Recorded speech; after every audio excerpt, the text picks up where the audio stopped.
It's 3 a.m. and you're wide awake. You're tossing and turning. You're staring at the ceiling. You're checking the clock every 5 minutes. And now you're doing the math. If I fall asleep right now, I'll get 5 hours of sleep. Okay, now it's 4.5 hours. Okay, now it's 4. And with every passing minute, you become more and more frustrated. Sound familiar? Here's the strange thing about sleepless nights. Most of the suffering isn't because you're awake. It's because you're fighting the fact that you're awake. We've all had those nights where we couldn't fall asleep, or when we wake up at 2 in the morning and can't fall back asleep. It happens. In fact, it's happened to virtually every single adult who's ever lived. So you're not alone. Yet every time it happens, we treat it like an emergency. We panic. We get frustrated. We start imagining how terrible tomorrow is going to be. And the ironic thing is, all that stress is doing is making it harder to fall asleep. So the first thing I try to do when I can't fall asleep is surprisingly simple. Nothing. I don't fight it. I don't try and force sleep to happen. I simply acknowledge that I'm awake right now. That's it. Is it ideal? No. But it's not catastrophic. It's just a reality. A very, very common reality. Now, when you're awake, tossing and turning in the middle of the night, there are a few traps that are easy to fall into. The first is checking your phone. Your brain immediately wants stimulation or something to distract you to help make the time pass. But if your goal is sleep, your phone is usually moving you in the opposite direction. The second trap is panicking. You start thinking, I have a presentation tomorrow. I have a big meeting. I have an interview. I need my sleep. Maybe, but let's be honest. Maybe you don't need the sleep. You've probably had many days before when you didn't sleep well and somehow you survived. You got through the meeting. You mastered the presentation. You crushed the interview. Human beings are surprisingly resilient. One rough night isn't going to ruin your life. And the people you're presenting to or interviewing with, they probably didn't sleep last night either. So it's not a big deal. When I can't sleep, here's what I do. First, I try and relax my body. A couple gentle stretches, a couple deep breaths. Nothing fancy, just trying to ease a little tension. Then I give my mind something to do. I play what I like to call the alphabet game. Pick a category.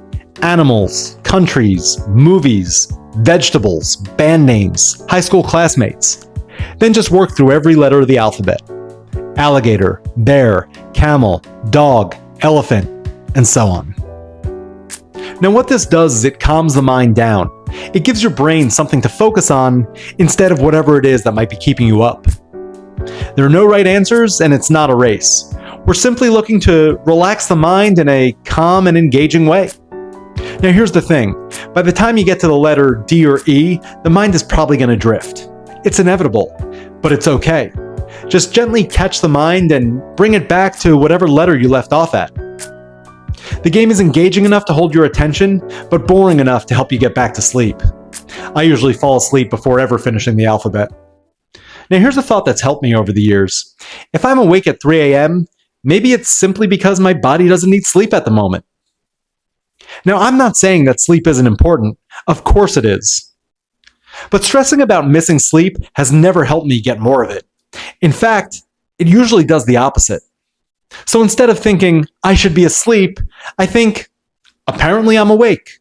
If I was desperate for sleep, I wouldn't be up right now. I have my whole life to catch up on these few hours of sleep that I'm missing. And oddly enough, accepting that reality often makes it easier to fall asleep again. Now there's another thing to mention. The news, or social media, or whatever source of bullshit outrage you've been consuming lately. All day long we're feeding our brains anxiety. Politics, news, conflict, fear. Then at night we climb into bed and expect our minds to suddenly become peaceful? That's a tough ask. If you regularly struggle with sleep, pay attention to what garbage you're feeding your mind in the hours before bed. Sometimes instead of winding ourselves down at night, we turn on the news and wind ourselves up. Now, I'm not a sleep expert. I don't have some magical solution. But here's what I've learned. The worst nights aren't the nights when I can't sleep. They're the nights when I get angry that I can't sleep. The frustration, the worrying, the clock watching. That's often worse than the sleeplessness itself. Don't fight it. Don't grab your phone. Don't start stressing about how terrible tomorrow is going to be. Just stretch a little, take a few slow breaths, give your mind that little alphabet game to play.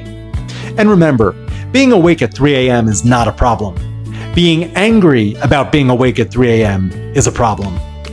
Sleep will come when it comes, and until then, you'll be fine. Hey, thanks for watching. Don't forget to like and subscribe, and I'll see you next time.